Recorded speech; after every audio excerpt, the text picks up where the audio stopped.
यह कहानी रामलाल और उसकी बेटी नेहा की है। रामलाल एक छोटे से कस्बे में रहता था और वहां पर फर्नीचर बनाने वाली एक कंपनी में वह क्लर्क के रूप में काम करता था। नेहा 3 साल की ही थी जब उसकी मां की मृत्यु हो गई थी।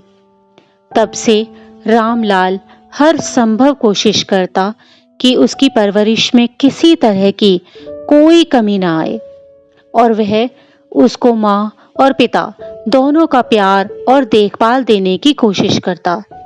रामलाल की आय बहुत ज्यादा नहीं थी, फिर भी उसने नेहा को हमेशा अच्छे अंग्रेजी स्कूल में पढ़ाया, अच्छे खिलौने दिए, अच्छा खान पान दिया। उसे कभी भी इस बात की कमी महसूस नहीं होने दी कि यदि उसकी मां होती तो शायद उससे अच्छा उसका पालन पोषण कर पाती। हर चीज आसानी से मिलने के कारण नेहा थोड़ी जिद्दी और असंवेदनशील बन गई थी। आज उसका 16वां जन्मदिन था। रामलाल पिछले 6 महीने से थोड़े थोड़े पैसे बचा रहा था ताकि उसके जन्मदिन पर उसे कोई अच्छा सा तोहफा दे सके और उसे खुश कर सके। उसने बाजार से आज एक बहुत सुंदर गुलाबी रंग का गाउन खरीदा और उसके साथ उसके मैचिंग का सुंदर सा रिबन भी लिया।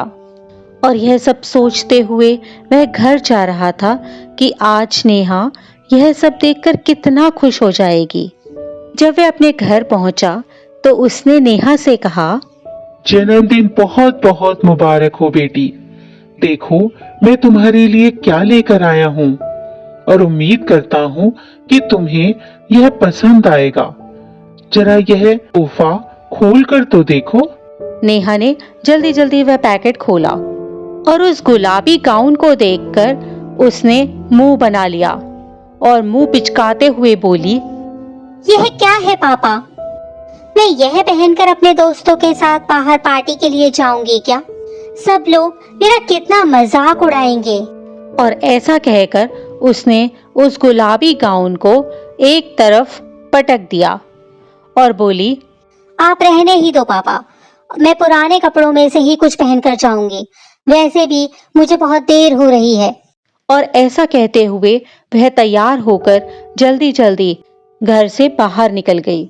यह सब देखकर रामलाल एकदम दुखी हो गया और वहीं पास पड़ी हुई एक कुर्सी पर बैठ गया और सोचने लगा कि शायद उसी के प्यार और परवरिश में कोई कमी रह गई होगी।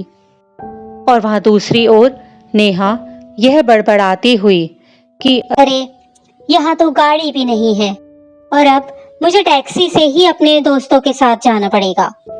ऐसा सोचते हुए वह टैक्सी स्टैंड पर जाकर एक और खड़ी हो गई और टैक्सी का इंतजार करने लगी। तभी उसने देखा कि पास ही में एक बुजुर्ग व्यक्ति और एक नवयुवती पास में खड़े हैं। वो भी टैक्सी का ही इंतजार कर रहे थे। नेहा ने न चाहते हुए भी उन दोनों की बातें सुनी। वह लड़की कह रही थी, पापा हम टैक्सी से क्यों जा रहे हैं? बस भी तो ले सकते थे। इतने पर वह वृद्ध व्यक्ति बोला, नहीं बेटा, आज तुम्हारा जन्मदिन है, इसलिए मैं चाहता हूँ कि आज तुम आराम से मेरे साथ घूमने चलो। ओ पापा, थैंक यू सो मच। आपका बहुत बहुत धन्यवाद। आपने मुझे इतना सुंदर ड्रेस मेरे जन्मदिन पर लाकर दिया। मुझे ये बहुत पसंद आया है। तब वह व्यक्ति बोला, बेटा तुम चाहो तो अपने मित्रों के साथ भी जा सकती हो अपना जन्मदिन मनाने के लिए। तब लड़की बोली, नहीं पापा, मेरे सबसे अच्छे मित्र तो आप ही हैं। मैं आप ही के साथ अपना जन्मदिन मनाना चाहती हूँ। यह सब जब नेहा ने देखा और सुना तो उसकी आंखों में आंसू आ गए। वह सोचने लगी कि एक तरफ ये लड़की है जो कि अपने पिता की खुशी के लिए उसके साथ ही रहकर अपनी खुशी बांटना चाहती है और दूसरी तरफ वो खुद है जिसने अपने पिता के साथ कितना बुरा बर्ताव किया, उनका कितना दिल दुखाया है। यह सब सोचकर वह वापस अपने घर की तरफ मुड़ गई।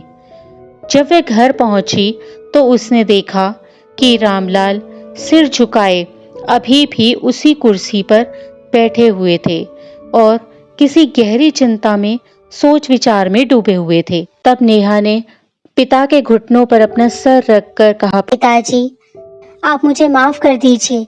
मैंने आपका बहुत दिल दुखाया है।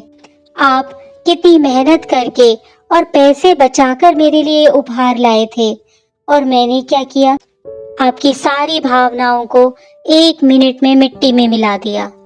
मैं बहुत गंदी बेटी हूँ पिताजी, मुझे माफ कर दीजिए।